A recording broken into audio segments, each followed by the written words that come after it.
While I was going through my late mother's things, I found an old, discontinued phone tucked away in the back of a drawer. It was the same one I'd used back in my senior year of high school.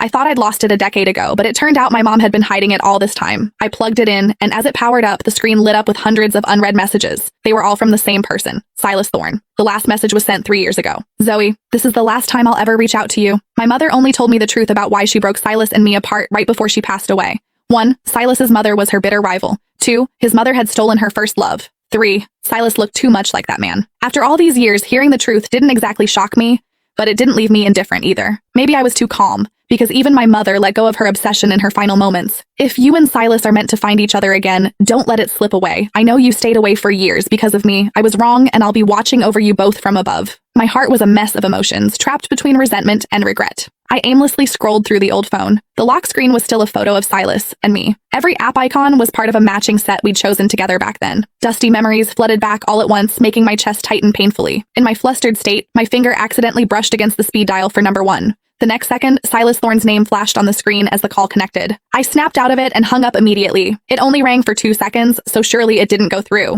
My fingertips went numb, and my heart hammered against my ribs. I quickly stood up, trying to focus on packing my mom's belongings into boxes. Suddenly, a violent vibration shook the room. Acting faster than I could think, I lunged back for the old phone, but the old phone was silent. The noise was coming from the phone in my pocket. I let out a breathless, dry laugh and answered it, only to be hit by another bolt from the blue. My father's condition had worsened, and he was being rushed into emergency surgery. I scrambled to the hospital as fast as my legs would carry me. Outside the ER, the red light was blindingly bright, making my heart lurch into my throat. The agonizing wait didn't last long before the doors swung open and a lead surgeon emerged, followed by a group of interns. I rushed forward immediately. "Doctor, how is my dad? Is he out of—" The word danger died in my throat as the man pulled off his surgical mask. A face that was both familiar and hauntingly cold was revealed. The boyish voice I remembered had been replaced by a deep, steady baritone. "The patient is out of the woods." My feet felt like they were nailed to the floor, and I forgot how to breathe. The doctor who had just saved my father was Silas Thorne. Unlike my internal chaos, Silas looked perfectly indifferent. His vitals are stable for now, but he needs to be in the ICU for 24 hours of observation. We'll need more tests to pinpoint the bleed and monitor his recovery. His voice was flat, devoid of any emotion. "A nurse will go over the details with you shortly." Every move he made screamed professional.